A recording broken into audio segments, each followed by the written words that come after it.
اعوذ باللہ من الشیطان الرجیم بسم اللہ الرحمن الرحیم۔ السلام علیکم، کیسے ہیں جی؟ امید کرتی ہوں خیریت سے ہوں گے۔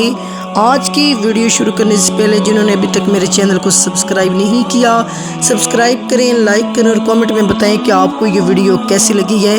حضرت آدم علیہ السلام کی توبہ کیسے قبول ہوئی؟ آج کا ہمارا ٹاپک یہ ہے، حضرت آدم علیہ السلام نے جنت سے زمین پر آنے کے بعد 300 برس تک ندامت کی وجہ سے سر اٹھا کر آسمان کی طرف نہیں دیکھا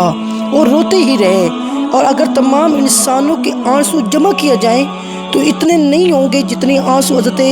داؤد علیہ السلام کے خوف الہی سے زمین پر گرے، اور اگر تمام انسانوں اور حضرت داؤد علیہ السلام کے آنسوؤں کو جمع کیا جائے تو حضرت آدم کے آنسو ان سب لوگوں سے زیادہ ہوں گے۔ اور روایت میں ہے کہ آپ نے اللہ کی بارگاہ میں یہ دعا کی، اے اللہ، میں تیری حمد کے ساتھ تیری پاکی بیان کرتا ہوں، تیرا نام برکت والا ہے اور تیری بزرگی بہت ہی بلند و مرتبہ ہے، اور تیرے سوا کوئی معبود نہیں۔ میں نے اپنی جان پر ظلم کیا ہے، تو مجھے بخش دے گی، کیونکہ تیرے سوا کوئی نہیں جو گناہوں کو بخش دے۔ یعنی اے ہمارے پروردگار، ربنا ظلمنا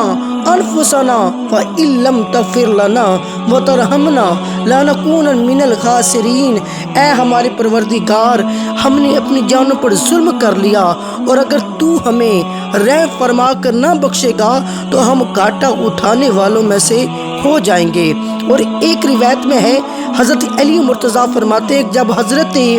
آدم علیہ السلام پر عتاب الہی ہوا تو آپ توبہ کی فکر میں حیران تھے۔ اس پریشانی کے عالم میں یاد آیا کہ پیدائش کے وقت میں نے سر اٹھا کر دیکھا تھا،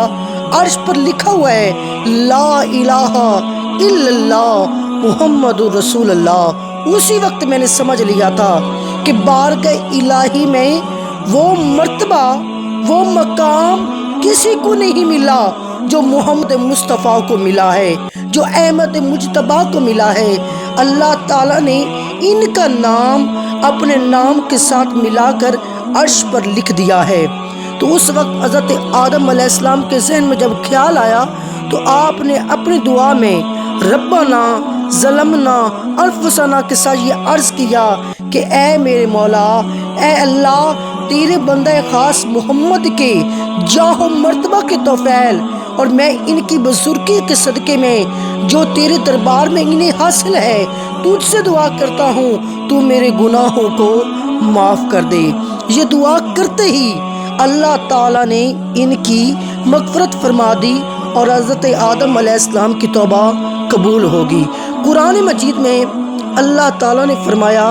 کہ پھر سیکھ لیے آدم نے اپنے رب سے کچھ کلمے تو اللہ نے اس کی توبہ قبول کی، بے شک وہی ہے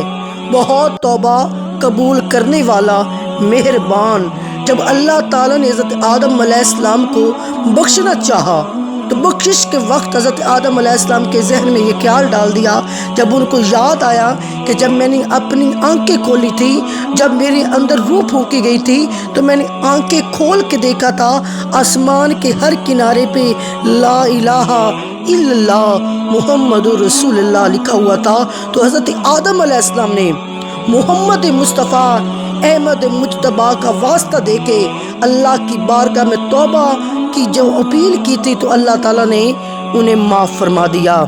اور اس سے معلوم ہوا کہ مقبولان بارگاہ الہی کے وسیلے سے، اور وسیلہ جو ہے حضرت آدم علیہ السلام کی سنت ہے، حضرت آدم علیہ السلام کی توبہ 10ویں محرم کو قبول ہوئی۔